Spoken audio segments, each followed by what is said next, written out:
What's going on, guys? Welcome back to the No Job Rob Show. In today's video, I'm going to be talking about 3 simple changes that I've made to try to improve my own performance when it comes to my own health and my abilities to pursue entrepreneurship and have a successful online business. So be sure to hit the like and subscribe button. I do videos every single day just trying to share helpful information related to making money online, health, wellness, anything like that. So I'm going to try to avoid getting too scientific and technical in this video. I'm just going to share some of the things that I've come across in my research as far as anatomy, physiology, but again, just to the best of my ability, try to explain it to you guys. I am not a medical professional. Don't take this as professional advice or anything like that. But again, just information that I've come across over the course of trying to make the transition from, an employee to a self-employee to a successful business owner. You need to be operating at peak condition in order to outpace your competition. So these are just things that I've found help me so far, and I think that if you incorporate them, then you could definitely see a difference in your life.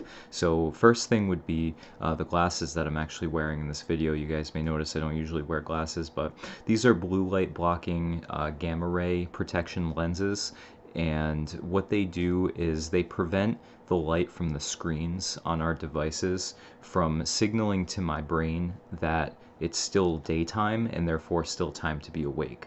Now, I know you guys are probably familiar, at least vaguely, with the concept of circadian rhythms. Basically, it's a system that maintains our biological clocks and keeps our bodies in rhythm and allocates resources according to when we should need them at different times throughout the day. And what I'm talking about would be, for example, if it's an animal in the wild, it could be a situation where they need to know when is the best time to be hunting for food versus when is the best time to be hiding from predators.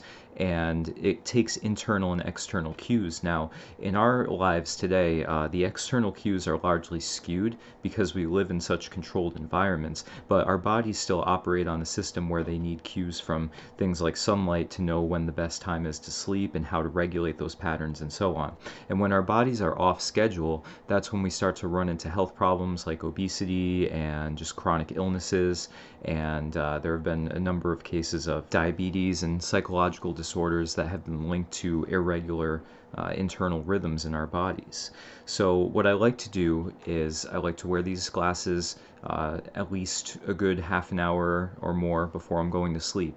And then that way, again, it reduces the eye strain, first of all, from the blue light from our devices, and it also allows my body to produce melatonin, which is the chemical that regulates sleep patterns, and it helps me get a more restful sleep because my body is not still getting external cues that there's still sunlight and therefore it's not time to go into my normal restful sleep pattern. So I definitely notice a difference because I'm like anyone else. I'm always on devices, always on my screens. I work on a computer all day, so it makes a huge difference. Again, just trying to maintain the health of my eyes and my vision, as well as get restful sleep, and then therefore upkeep my health for the next day and be able to get more done in that case. Now, just tying into that for the second thing would be to just give more thought to when I'm eating. Now, I'm not fully knowledgeable about intermittent fasting, but from what I'm told, ideally you want to eat between an 8 to 10 hour period in the middle of the day. So, you do all your eating in that period and then have nothing but water outside of the 8 to 10 hours in which you're having all your meals.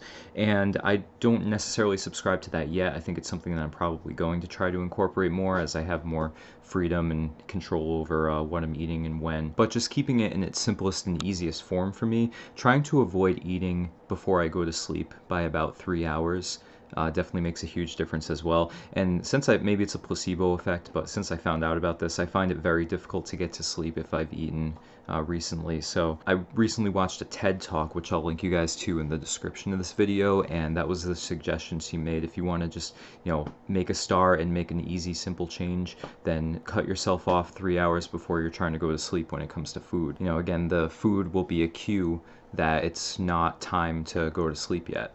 As tired as you may feel sometimes after you eat a large meal, that's for a very different reason. So it's going to interfere with your actual sleep patterns that you want to get if you eat too close to bedtime. Right, and the third thing that I want to talk about in this video would be cold showers specifically. I have been looking into the Wim Hof method as well, as some of you guys may know from watching my channel, and I'll link you guys to the Vice documentary as well in the description if you guys want to check out his method method and how viable it may be, some of the studies that have been done on it, some of the testimonials of people that have participated in it. But basically it consists of a specific type of breathing, some mental commitment exercises, and exposure to cold.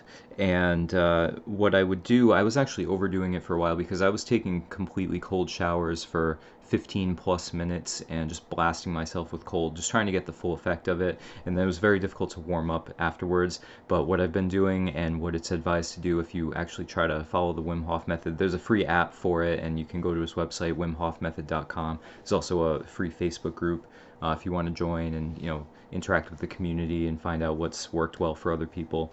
But what it's advised to do just to start out is take a warm shower like you normally would, but just turn it to cold for approximately the last 30 seconds of the shower. Now I know a lot of people, they're very used to their comfortable environments, but that's kind of the gist of this video here, is just that Western civilization is taking such a toll on our bodies, and just trying to reverse that will help you so much with mental clarity and just the overall quality of your health, that it should make a huge difference in your business. So I've been trying not to overdo it. If you do the method, any of the breathing, or overexpose yourself to cold while you're by yourself, it can potentially be dangerous. But if you're just in the shower, taking a warm shower, and again, hit yourself with the cold water for about 30 seconds at the end, if nothing else, you'll feel amazing. It's kind of similar to, when you take a refreshing swim on a hot day or whatever and you get out, you know how great you can sometimes feel. But it kind of goes deeper than that because it increases the white blood cell count in your body, and it also boosts your circulation, your testosterone levels, and your norepinephrine, which is linked to elevated moods. So if you're feeling down, feeling depressed, or unmotivated, then there are a host of different benefits that can be provided just from having a 30-second cold shower. So I would definitely recommend making that change. I've had people that have talked to me recently and they've said, I don't know why, I'm always sick, my immune system isn't performing that well. And I've told him, the healthiest that I've felt is when I'm on the cold shower regimen, and I'm excited to be back on. I already feel a huge difference in these last few days just doing it, and it's really not that demanding. I mean, it sounds terrifying to a lot of people to just immerse themselves in cold water in a vulnerable state in the shower, but if you can't handle that, then how are you going to handle any of the difficulties that are going to come up for you throughout the day? If you're trying to be an entrepreneur and you're trying to solve problems and you're trying to deal with situations that may be uncomfortable, then it's a great way to prime yourself for something like that. So just to recap, just 3 simple changes that you can make in your lives. I'm going to put a link to these glasses too if you guys want to shop around for them. I find them reasonably stylish. I mean, you can be the judge, but I'm not so much worried about that. Again, just protecting my vision from the gamma radiation and blue light, and helping my sleep patterns regulate themselves, and also assisting that by not eating too close to bedtime, and finally taking the 30-second cold shower after washing off. So hope you guys found that helpful, and if you guys want to try to incorporate those, again, not too demanding to make those changes in your lives, and just kind of see how they work out for you, and I'd be excited to hear it. So definitely comment on the video and let me know if this is something you've tried or you want to try, and be sure to hit the like and subscribe button because I do these videos every single day, again, just designed to help you guys out in your lives, just take control of your time and your financial freedom. And this has been No Job Rob. Thank you guys for watching and have a great day.